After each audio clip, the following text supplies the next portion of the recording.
Hello, and welcome to the Beginner's Guide to Genshin Impact. My name is Azork, and today we're going to talk about the earliest limited 5-star characters in the game, dating all the way back to version 1 when the game was only Mondstadt and Liyue. Because these characters would require the use of your pink fates, and they'd be in competition with every other character in the game, plus subject to timing from the banners, it's easy to reason why older characters might be less desirable. And in some ways, you wouldn't be wrong. As a general rule, newer characters are more capable than older ones. However, that isn't strictly true. Some older characters are still fantastic, and far more importantly, they're much more accessible.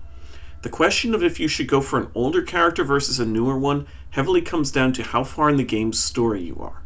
If you haven't finished the Liyue Archon quest yet, access to the later regions for Ascension materials might require a bit of hiking, or, in the case of Inazuma, simply not getting there at all until you complete the proper quests. I wouldn't let that deter you.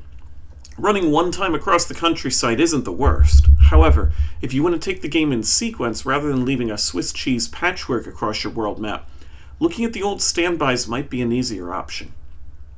As before, I'll be rating characters on a scale 0 to 10 in on-field potential, offensive support, and defensive support. Prior to now, I have not had any characters exceed a 7 in on-field capability because I knew there'd be better characters coming later. Well, it's later. So please remember all the disclaimers from part 1 of the series, and let's start talking about some Archons. Venti was the game's first banner, and on release, he was an absolute monster.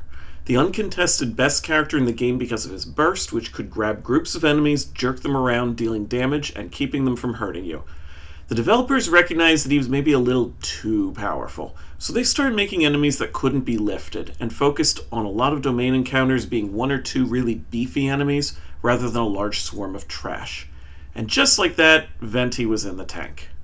Don't get it twisted though, he's still a really good character. It's just that his crowd control isn't nearly as powerful as it once was, and he's heavily overshadowed by a character we'll talk about later. Each of the Archons are considered to be extremely powerful for various reasons, but Venti no longer shines the way the others do.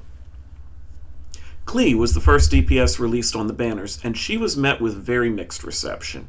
As a pyro damage dealer, she was immediately compared to Diluc, who was easier to play and did about the same damage, and many players dismissed her. As a playable character, Klee has simply never gained any real market share. There are people who love her because she's adorable, but there are many better pyro on-fielders to choose from, so Klee is really just for those who love Klee.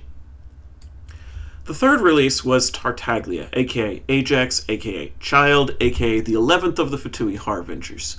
Child's release was confusing. First of all, he was the villain of the Liyue Archon quest, so it's a bit strange that he would be a playable character. But more importantly, he's a bow character. Not only does that not really fit the image of Child, but his elemental skill makes him ditch the bow for a pair of water daggers. He can remain in this stance for a while, but the longer you use the daggers, the longer the cooldown before you can switch back, which means it's best to use him in short bursts. Experienced players have no issue with that because they're used to cycling their teams, but for newer players, this feels incredibly awkward. He has definitely not been made obsolete through the flow of time, though, having one renowned team paired with a trio of 4-star characters, and his ability to apply Hydro to opponents is completely unrivaled, even by the likes of Xingqiu. Not a high-priority target to pull for, but very justifiable. Following Child came Zhongli. Zhongli is genuinely the only character in the game who was explicitly buffed after their launch. Players in the Chinese community were in uproar after their god seemed to be incredibly weak, and changes were made to improve his power. As a result, he has easily the strongest shield in the game, and a little bit of resistance reduction for opponents to help his usefulness. He is not a strong contributor to his team's offense, despite the incredibly cool burst animation, but the comfort of being able to put up his shield and mostly ignore enemy attacks makes him an incredibly popular character. Therefore, while an experienced player probably wouldn't prioritize him on their account, newer players will find him to be immensely valuable. The developers have a history of releasing Geo characters in pairs, and the first 1-2 punch was Zhongli and then Albedo. Always a bit of a confusing character, Albedo was never meant to be used on field, but his mechanics have a lot of aspects that seem incredibly out of place, like helping teams plunge damage or giving elemental mastery despite being a Geo character. The most damning of his design is his split scaling, which, if you'll recall, was the part of Xinyan's design that hurt her so badly. When using Albedo, it's basically best to just not use his burst, because his skill is the focal point and it wants defense, whereas the burst improves with attack. The mechanics of Albedo involve putting a flower down on the ground, and anything within a large radius that gets attacked will take additional geo damage. For a 5-star, he is absolutely nothing spectacular, and he is explicitly superseded by Chiori.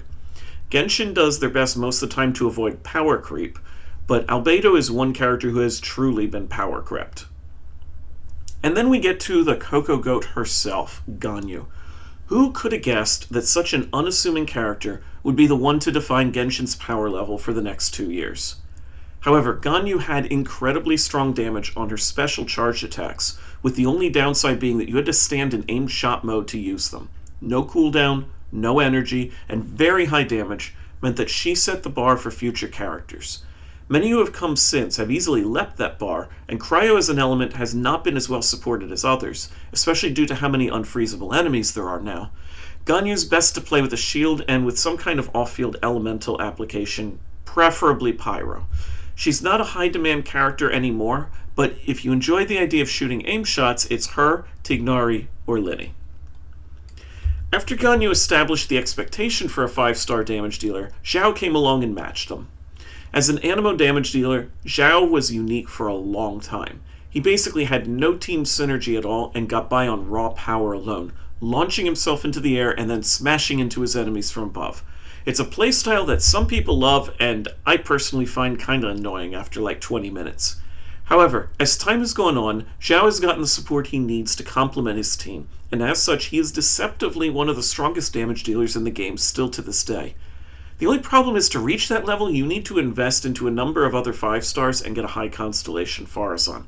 But this means that if you like Xiao, you can continue to improve on him for a long time. If the mere idea of jumping up and smashing the ground sounds like a fun novelty, though, you might want to also look into Xian Yun, who can enable any character to do that. The last member of the Liyue Big Three was Hu Tao, who has been a fan favorite for as long as she's been around. My main account's damage dealer was Hu Tao for a very long time, and she's still very good. She does have a slightly technical playstyle, but it's nothing terribly difficult. If I can learn it, anyone can. She lowers her own health to massively increase her attack, but she wants lots of HP, so this isn't as scary as it sounds. She's meant to play with a Hydro teammate like Xingqiu or Yelan, and is more comfortable with either her first constellation or the aforementioned Xianyun. Eula is one of the most tragic 5-stars, having been very popular for her design and also the former queen of single attack damage numbers, but although she may be listed as Cryo, it would be more accurate to say she's a physical damage dealer. And physical has not been well supported over the years. Therefore, her power level has not improved over time like the others, and there are some problems with her design that make her not nearly as good as one might think if they just saw the pictures of the giant nukes that she has to work very hard to set up. miHoYo has barely run her on banners, so it's unlikely you'll get much of a chance to pull her anyway, but as much as it pains me to say this, Eula is a character who is only for her fans. And although Kazuha is technically also version 1, we're going to bundle him with all the Inazuma characters. He's an extremely good character and more or less replaced Venti, but we can explain why tomorrow. So, thank you for watching, and I hope to see you in the next one.